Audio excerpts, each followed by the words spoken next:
On February 3rd, 1983, a young mother was brutally attacked by a stranger in her home. Her 3 young sons were fast asleep in their beds, but little Mitchell heard noises and came to check in on his mother. Ora Owens screamed at Mitchell to run away and hide, but just like that, everything went black. Ora awoke 2 days later in the hospital, only to find out that little Mitchell was gone. Despite what was clearly an abduction, and despite the fact that Mitchell was only 4 years old, Menlo Park police delayed beginning an investigation into Mitchell's disappearance and classified him as a runaway. Over 40 years later, Ora is still trying to get justice for her son. Hello, strangers. Welcome back to the Strange Bar and Grill. Today we'll be looking at a case that dates back over 40 years ago. This is one of those cases that's gonna have you in disbelief and wondering who, what, and why. A case that might have you jump on Spotify and stream NWA or Public Enemy because you'll just be so angry. This is the bizarre missing persons case of Mitchell Owens.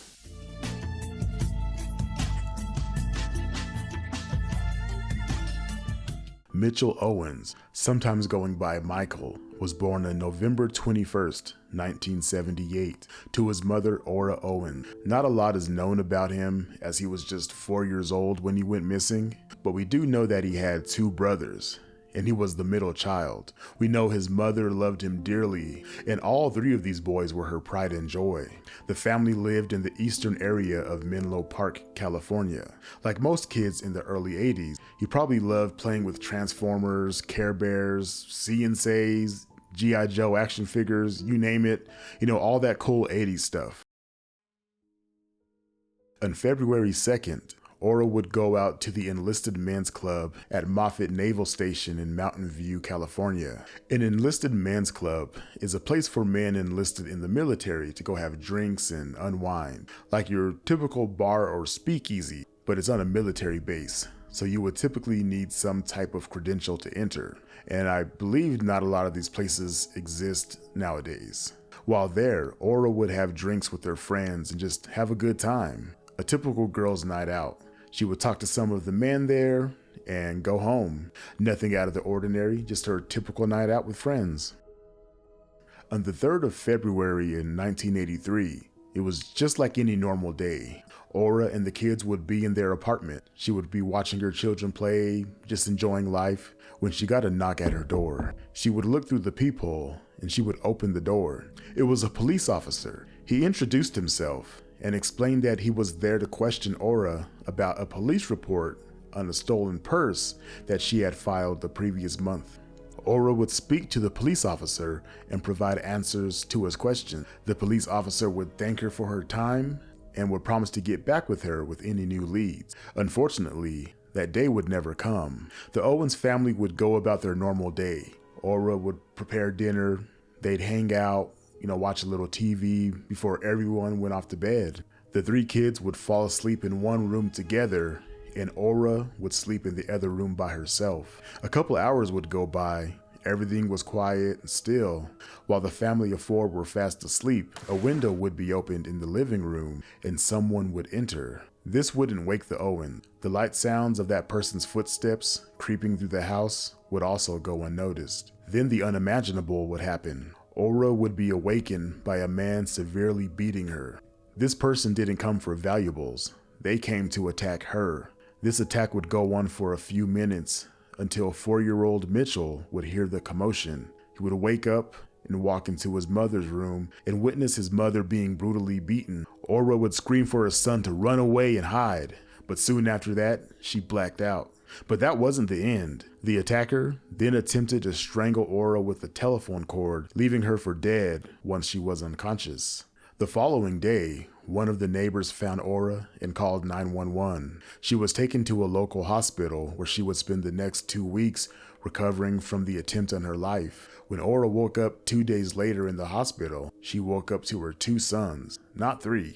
Mitchell was gone. It appears that the man that beat her within an inch of her life had taken Mitchell. Her other 2 sons had slept through the entire attack, which is probably why they also weren't abducted. It's unclear if the police knew at this point Mitchell was missing. Did the hospital call the police when she came in? after clearly being attacked? They should have. If so, did the police actually conduct an investigation? Did they talk to the children? Did they talk to the neighbors? I'm assuming they didn't do any of that. You can just imagine the horror she felt waking up to her 4-year-old missing. She immediately requested to speak to the police about her missing boy. Ora would go on to tell investigators about the theft of her purse a month prior. She told them about the police officer who came to question her about the report she filed about the stolen purse. Authorities were unable to locate a record of any officer going to visit Ora.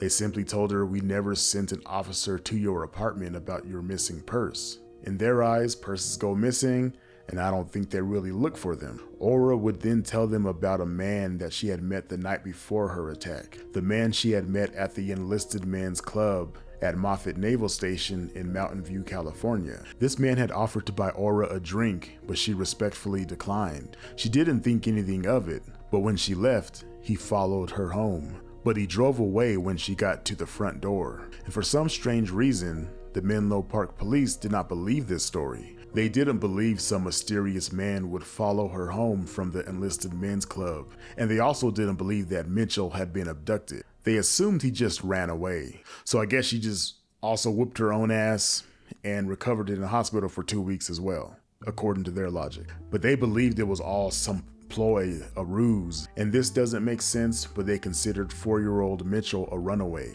They went so far as to refuse to even search for little Mitchell. Ora refused to accept this crappy behavior from the lazy police department, but Ora didn't give up. And after extreme pressure and criticism from Ora and the community, 3 days later, they would finally launch an investigation into Mitchell's disappearance. Yep, you heard that right. A 4-year-old is missing, and they wait 3 days to launch the investigation.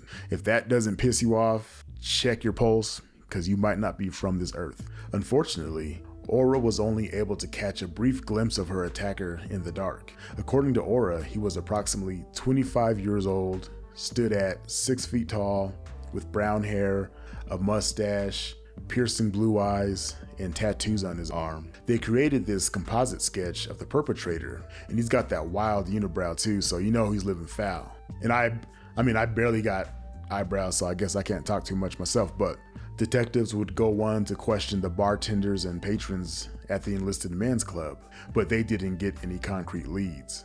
Ora's attacker would never be identified, and there have been no updates on this case. No arrests have been made. There was no media coverage, and unfortunately, Mitchell has never been found. In the years following Mitchell's disappearance, Ora received telephone calls from an unidentified male who repeatedly threatened to abduct her other 2 sons. It's currently unknown if the calls are related to the case or if it was just some troll getting kicks terrorizing a mother who lost her 4-year-old son. And I don't know how common practice it was to trace calls back in the 80s, or if that was even attempted at all, or if they contacted the service provider to pull those records of those calls. Ora criticized the police investigation, stating the police didn't look enough into the case because Mitchell is black and from a poor family. One investigator was quoted saying, "Now that he's gone, she has one less mouth to feed." And that line there is very telling. But what do you all think? Was it the unknown police officer? Was he stalking Ora and Mitchell? Was it the man from the club? Was he that upset she wouldn't accept his drink? Was he that upset she wouldn't give him the time of day? Did he feel that entitled? Maybe he felt she was from a lower income household and thought to himself, how dare she reject me? Maybe they were the same person. Maybe he was the one that stole her purse and used her information to stalk her, masquerading as a police officer. Who knows?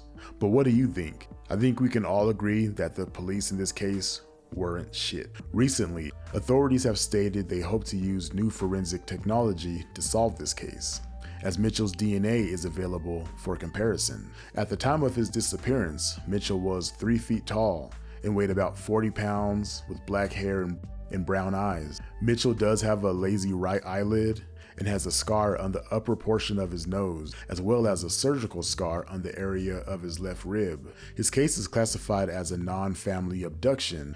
This photo of Mitchell shows him age progressed to 45 years old. Those with information on this case are asked to get in contact with the Menlo Park Police Department at 650-858-3308 or 650-330-6300.